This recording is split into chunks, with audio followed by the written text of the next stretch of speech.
Ngayong gabi ninyo dira mga taga Lukrite, Mabini ug Dinago, mga taga Barangay Dos. Akong dakong pagtahod sa atong kapitan Pedro Zuniga ug sa Barangay Council and ang atong bagong SK Chairman Jennifer, salamat sa imong imbitasyon. Sa akong amigo, former SK Chairman Aldrin Viliran, kumusta? Ug sa tanan akong mga silingan nga kaila pa sa akong pamilya, daghan pa ko ganahan i-mention pero mahurot raw niya mention ninyo tanan. Hi pod kay Tita Bebang Angeles. Kumusta ninyo tanan? Og advance Merry Christmas. Sa wala nakaabot sa among pamilya sa Barangay Dos, magpaila-ila sa ako. Ako di ay si Ray Dennis Caballero, better known as Kuya Dennis Caballero. Anak ko ni Jimmy or Jaime Caballero. Ako mama si Carmen or si Carmelita. Naami pagkaunan or tusinuhan dira sa tapad anang building ni Father Malana na anay dakong balay dira sa una. Anyway, my message tonight is both about the youth and leadership and about the life I lived in Lukrite.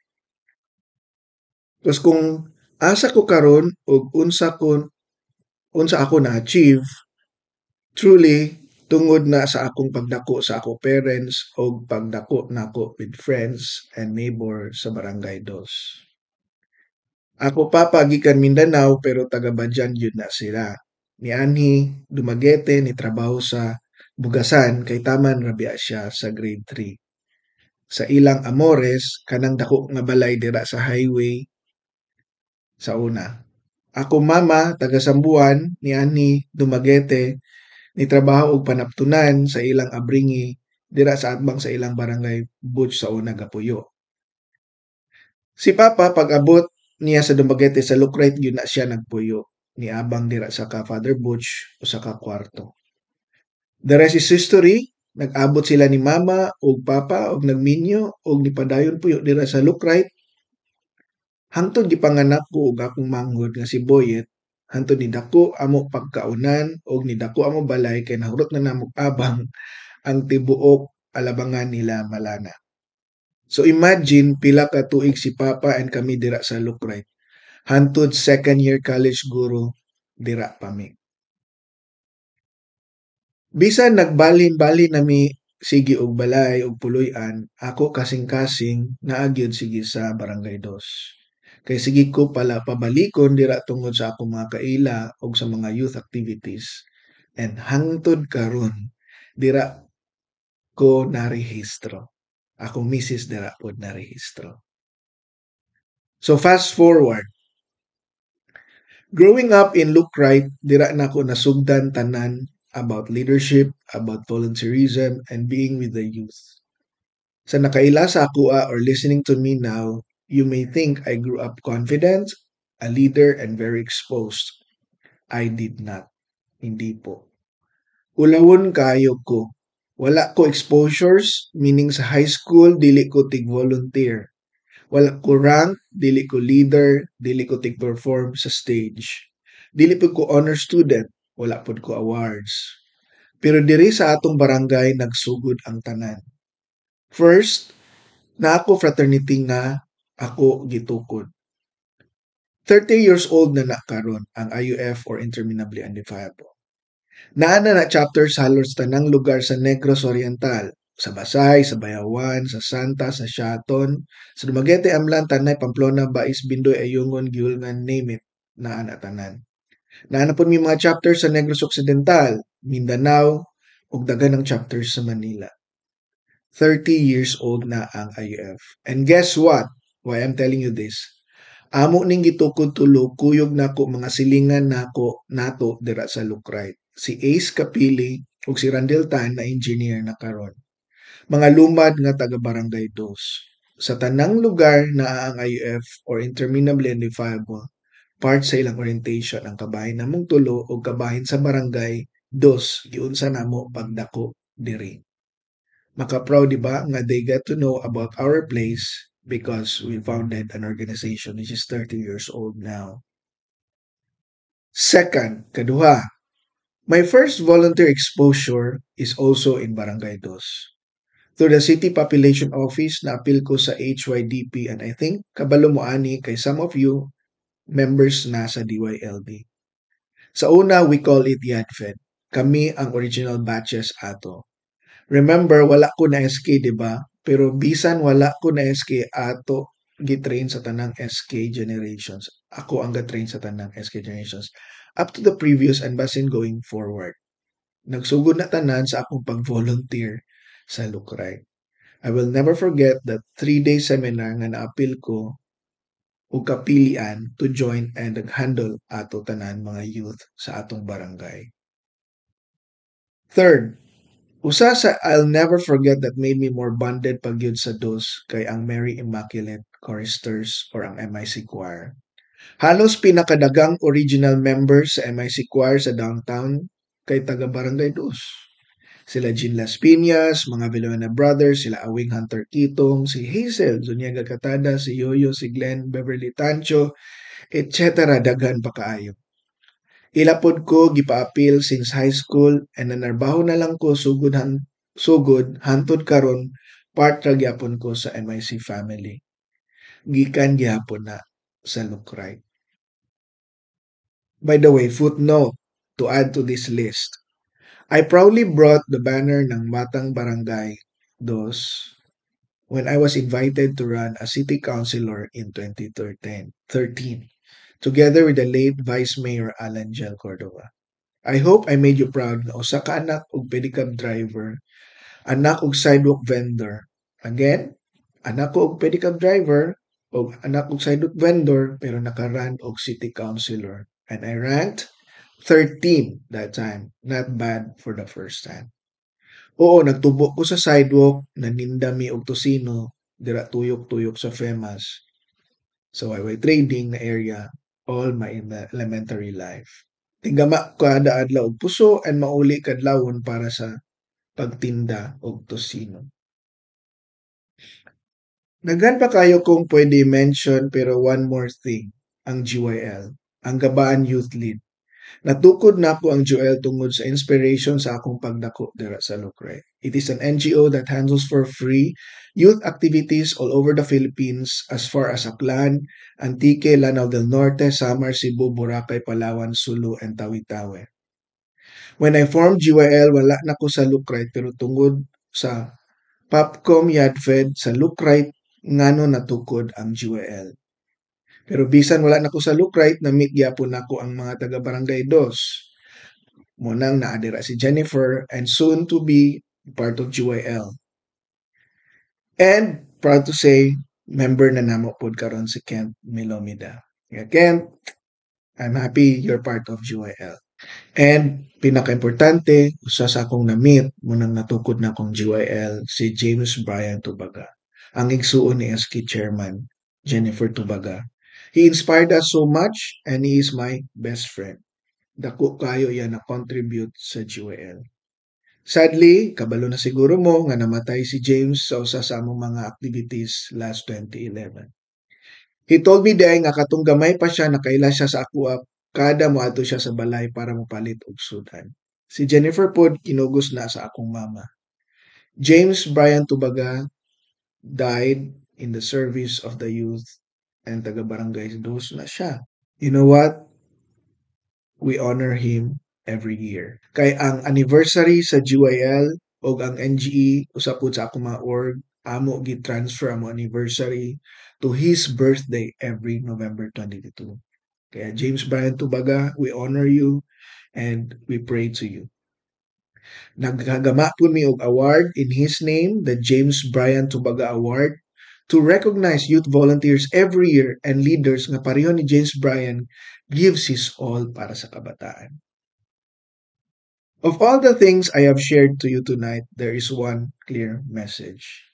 To give your all in your service, be it as SK or in the barangay or in your communities or in the church and in volunteering. Kaya I admire the leaders that you have in the barangay now under the leadership of Kapitan Sunyega. Hope you will take inspiration again na si Kuya Dennis grew up in Barangay Dos. Anak ko pedicab driver o Tosino vendor.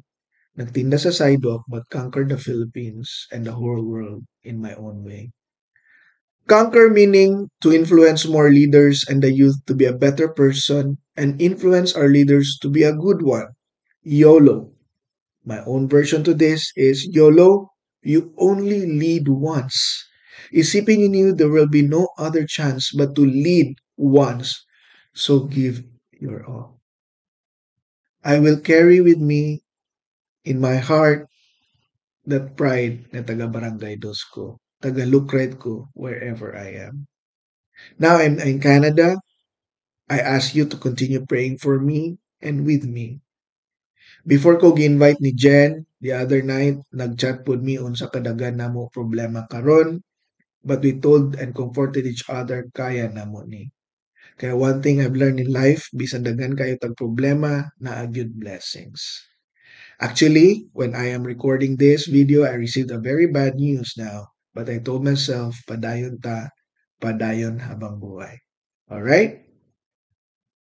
I will leave you with two songs that I composed. Listen well to the lyrics of the songs. First, the first song is entitled Inspiracion. It's available already in Spotify. I will come back to bid farewell to you, but first, listen to the song Inspiracion.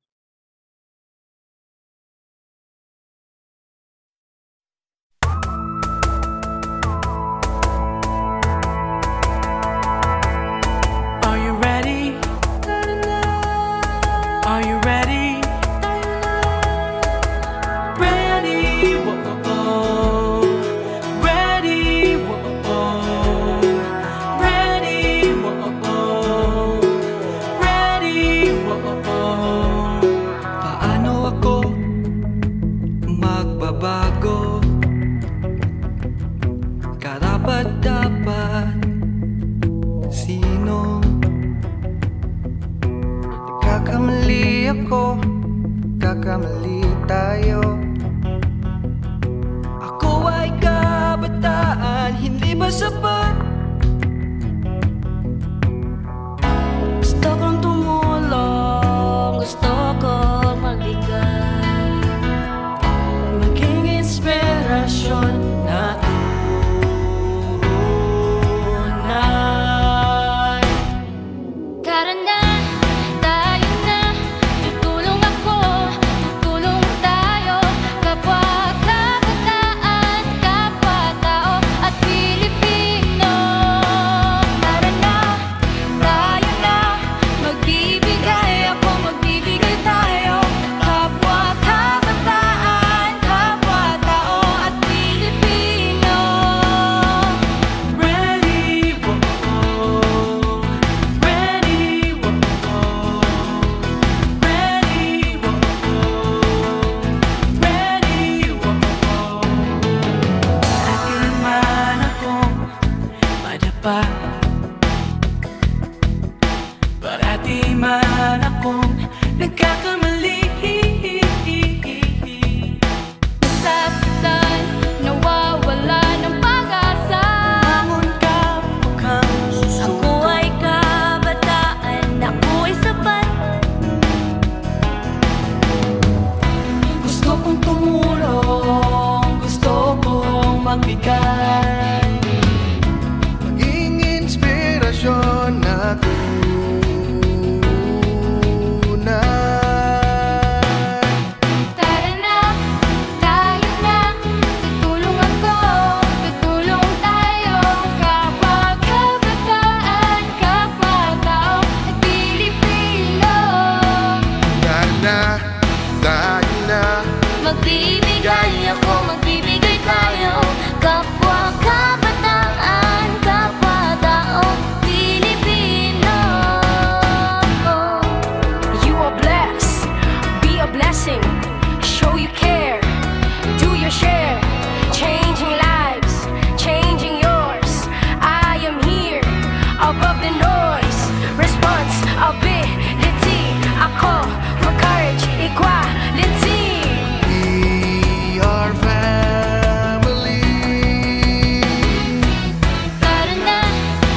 Hanggang dito na lang muna. Please do follow me, Kuya Dennis Caballero, in Facebook, YouTube, Twitter, or IG. Ano nga ba sabi ni Rizal na ang kabataan ang pag-asa ng bayan? For Kuya Dennis, ito po, ang kabataan na may mabuting asal ang tunay na pag-asa ng bayan. And also, you are blessed, be a blessing. Again, let us say it together. Ready? 1, 2, 3. You are blessed, be a blessing. Maraming salamat once again. It's such an honor to be invited. I feel so emotional today for being with you. Grabe ang tagos ang puso na from my own barangay kung saan ako lumaki ay kasama ko tonight. Thank you again, everyone. Here's another song entitled Sama-sama Tayo. Please download it in Spotify kasama yung inspirasyon and hope you will find meaning to the song. I miss you very much. Merry Christmas. Once again po, ito si Kuya Dennis Caballero, taga Barangay Dos.